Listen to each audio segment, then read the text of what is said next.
ऐसा नहीं हो सकता कि एक ग्रुप के बच्चों को एक तरह का एग्ज़ाम हो और दूसरे ग्रुप के बच्चों को दूसरा एग्ज़ाम हो।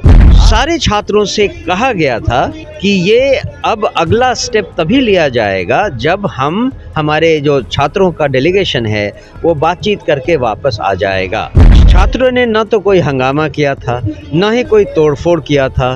केवल एडमिनिस्ट्रेशन और पुलिस ने अपनी ताकत दिखाने के लिए ये अत्याचार किया और छात्रों के ऊपर इस ठंडक में वाटर कैनन का इस्तेमाल किया, लाठियां बरसाईं। प्रशांत किशोर जी के ऊपर जो एलिगेशन लगाया जा रहा है वो केवल कुछ इंटरेस्टेड पार्टीज अपने राजनीतिक फायदे के लिए कर रही हैं कि सरकार चादर तान के सोई हुई है, अंदर से वो जगने नहीं जगने का नाटक कर रही है।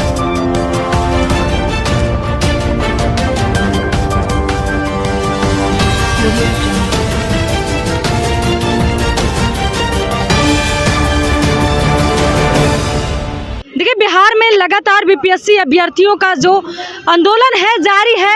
नेशनल खबर बन गया, लाठी चार्ज किया गया, दौड़ा कर मारा गया, लेकिन अभी तक बिहार सरकार उनकी बातों को नहीं सुनी है।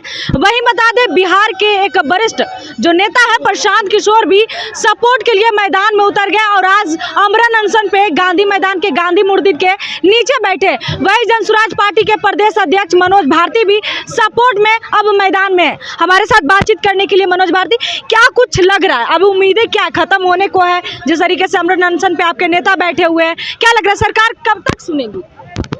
कब तक सुनेगी ये तो सरकार के ऊपर डिपेंड करता है, इसमें कोई और क्या कह सकता है। लेकिन आशा यही है कि सरकार अब अपनी नींद से जागेगी, अपनी बचकानी जिद को छोड़ेगी और छात्रों के जायज़ मांगों को ध्यान से समझकर उस पर अमल करेगी। और मांग बहुत सिंपल और बहुत ही न्याय संगत है। किसी भी कॉम्पिटिटिव एग्ज़ाम में जो बच्चे आते हैं किसी सर्विस के लिए, उनको एक एग्ज़ाम एक सिलेक्शन प्रोसेस के तहत चुना जाना चाहिए। ऐसा नहीं हो सकता कि एक ग्रुप के बच्चों को एक तरह का एग्ज़ाम हो और दूसरे ग्रुप के बच्चों को दूसरा एग्ज़ाम हो। आप उनको कंपेयर कैसे करेंगी, ये समझ में नहीं आती है बात। इसमें किसी भी तरह का कोई भी लॉजिक काम नहीं कर सकता।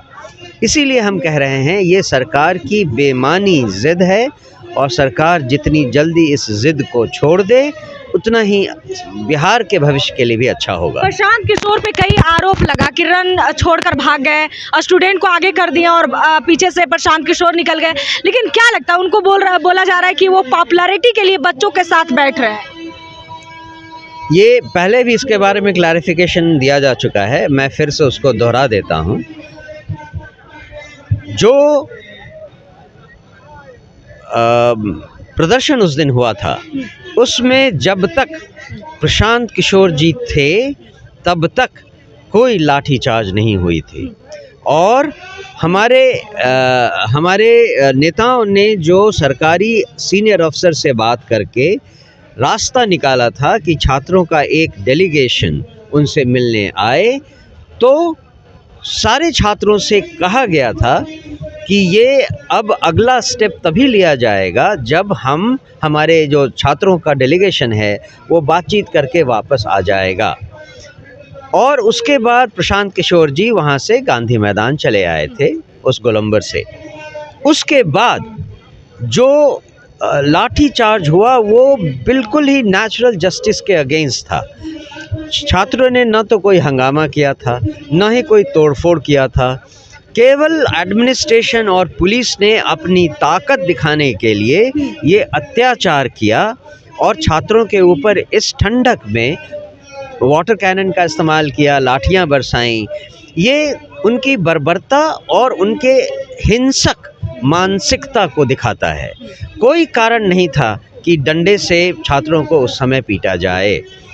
और आप समझ सकती हैं इन सब घटनाक्रम में कि प्रशांत किशोर जी के ऊपर जो एलिगेशन लगाया जा रहा है वो केवल कुछ इंटरेस्टेड पार्टीज अपने राजनीतिक फायदे के लिए कर रही हैं। जो उन्होंने कहा वही उन्होंने किया। लेकिन अभी आमरण अनशन पे वो बैठे हैं। प्रशांत किशोर ने आवेदन भी दिया था सीएम नीतीश कुमार को, उसका क्या कुछ हुआ, कुछ रिप्लाई आया? आवेदन तो जनसुराज पार्टी ने दिया था और उसका कोई जवाब नहीं आया। आपको लग रहा है सरकार इग्नोर कर रही है? बिल्कुल बिल्कुल, सरकार अपनी जिद में है और किसी भी तर्क को मानने से इनकार कर रही है। लेकिन एनडीए के जो लोग हैं वो कह रहे हैं कि जो तर्क है आयोग का जो अपना काम है वो कर रहा है और आगे की रणनीति वो उसका अपना होगा। लेकिन कहा जा रहा है कि जो आयोग में अध्यक्ष बैठे हुए नीतीश कुमार के बैठाए हुए हैं, नीतीश कुमार चाहे तो 2 मिनट में पल्ला पलट सकते हैं। नहीं, कोई भी इस बात को कैसे मान सकता है कि किसी एक एग्ज़ाम में री एग्ज़ाम होता है और वो भी किसी कुछ सेंटर्स के लिए होता है। ये तो कभी नहीं देखा गया है। तो मुझे नहीं लगता है कि कोई भी इस पूरे प्रोसेस को सही ठहरा रहा है। एक लास्ट सवाल रहेगा, बापू सभागार का एक वीडियो वायरल हुआ, आपने देखा होगा पेपर लीक मामले में कैसे पेपर लीक हुआ, लेकिन स्टूडेंट से ये बोला गया कि आप प्रूफ ला कर दीजिए तब हम आपके समर्थक में रहेंगे। आपको लगता है कि अभी भी एनडीए को प्रूफ की जरूरत है? प्रूफ की ज़रूरत उनको होती है जिनके पास कोई एविडेंस ना हो। एविडेंस तो यहाँ सार्वजनिक है और जैसा हमने कहा इन सब से यही लगता है कि सरकार चादर तान के सोई हुई है, अंदर से वो नहीं जगने का नाटक कर रही है। जिस कहते हैं ना कि जो सोया हो उसे आप जगा सकती हैं, लेकिन जो सोने का नाटक कर रहा हो उसे कैसे जगाएंगी? तो यही बात लागू हो रही है इस पे सरकार पर। तो ये थे हमारे साथ मनोज भारती, जनसुराज पार्टी के प्रदेश अध्यक्ष, जिन्होंने साफ तौर पे कहा बिहार सरकार जिस तरीके से निंदा कर रही है, सोने का ढोंग कर रही है, लगातार बीपीएससी स्टूडेंट का जो आंदोलन है वो जारी है। आपकी क्या प्रतिक्रिया कमेंट में जरूर बताएं। बहुत बहुत धन्यवाद।